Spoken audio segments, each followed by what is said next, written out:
श्रोतेहो, नमस्कार. सनातन धर्मामध्ये प्रत्येक तिथीला एक विशेष आध्यात्मिक अधिष्ठान आहे. परंतु संकष्टी चतुर्थी हे केवळ एक व्रत नसून ते आपल्या जीवनातील विघ्नांचा नाश करणारे एक महाशास्त्र आहे. संकष्ट म्हणजे दुःख किंवा अडथळे, आणि चतुर्थी ही गणपतीच्या लहरींचे पृथ्वीवर आगमन होण्याची तिथी. आजच्या या विशेष भागात आपण संकष्टी चतुर्थीचे शास्त्रीय महत्त्व, पुराणोक्त कथा आणि या व्रतामागील तत्त्व सविस्तरपणे समजून घेणार आहोत. हे केवळ उपवासाचे शास्त्र नसून ते चित्तशुद्धीचे एक साधन आहे. ओम नमस्ते गणपतये. त्वमेव प्रत्यक्षं तत्त्वमसि. त्वमेव केवलं कर्ता असि. त्वमेव केवलं धर्ता असि. त्वमेव केवलं हर्ता असि. या श्लोकात गणपतीला साक्षात तत्त्व मानले आहे. संकष्टी चतुर्थीचे महत्त्व या उपनिषदाच्या मंत्रांमध्ये दडलेले आहे. ज्याला आपण संकट म्हणतो ते मुळात आपल्याच कर्माचे आणि अज्ञानाचे प्रतिबिंब असते. गणपती हा बुद्धीचा अधिपती आहे. संकष्टीच्या दिवशी जेव्हा आपण उपवास करतो तेव्हा आपण आपल्या पंचेंद्रियांवर नियंत्रण मिळवतो. तत्त्वमसि म्हणजे ते ब्रह्म तूच आहेस.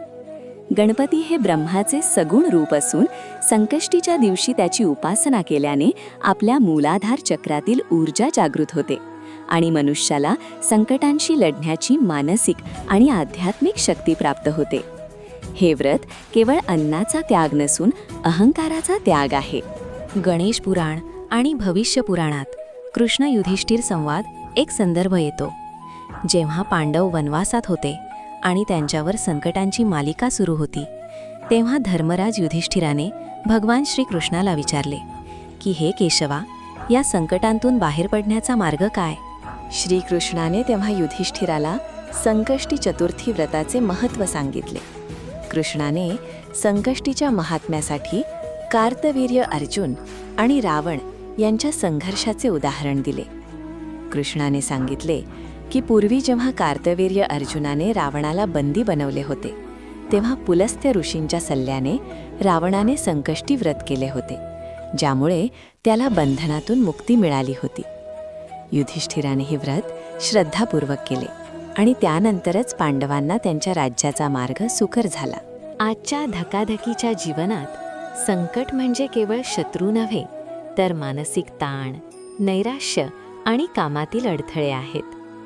संकष्टीच्या दिवशी केला जाणारा संयम आपल्याला डिस्ट्रॅक्शनपासून दूर नेऊन एकाग्रता वाढवतो, जे कोणत्याही यशाचे मूळ आहे. गणपती हा विश्वाचा मूळ आधार आहे. संकष्टी व्रत केल्याने बुद्धी आणि संयम वाढून नैसर्गिकरित्या संकटांचे निवारण होते. देवा तूची गणेशू सकळार्थ प्रकाशू, म्हणे निवृत्ती दासू अवधारी चोजी. माऊली ज्ञानेश्वर महाराज गणपतीला सकळार्थ प्रकाशू म्हणतात, म्हणजेच सर्व अर्थांना प्रकाश देणारा. संकष्टी चतुर्थीच्या दिवशी चंद्राचे दर्शन का महत्त्वाचे आहे? चंद्र हा मनाचा कारक आहे. चंद्रमा मनसो जातः.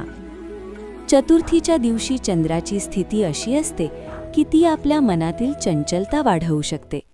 म्हणून या दिवशी व्रत करून ईश्वराचे चिंतन करून मन स्थिर करायचे असते. रात्री चंद्रोदय झाल्यावर अर्घ्य दिले जाते, कारण चंद्राच्या थंड प्रकाशात आणि गणेशाच्या तत्वात आपले मन शांत करण्याची शक्ती असते. हे व्रत केल्याने मनुष्याच्या ठिकाणी स्थितप्रज्ञता येते, ज्यामुळे तो सुख आणि दुःख या दोन्ही स्थितीत डळमळीत होत नाही. मुद्गल पुराणात वर्णन आहे की एकदा सर्व देवतांवर मद नावाच्या असुराने विजय मिळवला होता. हा असुर म्हणजे मानवाच्या अंगी असलेला अहंकार आणि मद होय.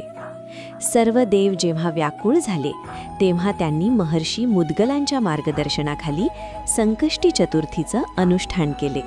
गणेशाने वक्रतुंड अवतार धारण करून त्या मद असुराचा पराभव केला. हे व्रत केल्यामुळे देवतांना त्यांचे हरवलेले ऐश्वर्य पुन्हा प्राप्त झाले. ही कथा सांगते की जेव्हा आपण ईश्वरासमोर नतमस्तक होऊन चतुर्थीचा उपवास करतो तेव्हा आपल्यातील अहंकाररूपी असूर नष्ट होतो आणि प्रज्ञा जागृत होते. ज्याप्रमाणे आपण मोबाईल किंवा लॅपटॉप रिसेट करतो, त्याप्रमाणे संकष्टी चतुर्थी हे आपल्या मनाला आध्यात्मिकरित्या रिसेट करण्याचे माध्यम आहे, जेणेकरून आपण नवीन ऊर्जेने कार्य करू शकू. श्रोतेहो, अशाच प्रकारे आपल्या समृद्ध वारशातील गूढ आणि शास्त्रीय ज्ञान रसाळ भाषेत जाणून घेण्यासाठी ज्ञान अमृत परिवारात सामील व्हा. चॅनलला सबस्क्राईब करा आणि बेल आयकॉन दाबायला विसरू नका. गणेशाच्या चरणी प्रार्थना की तुमच्या सर्व संकटांचे निवारण होवो. मंगलमूर्ती मोरया. शुभम भवतु.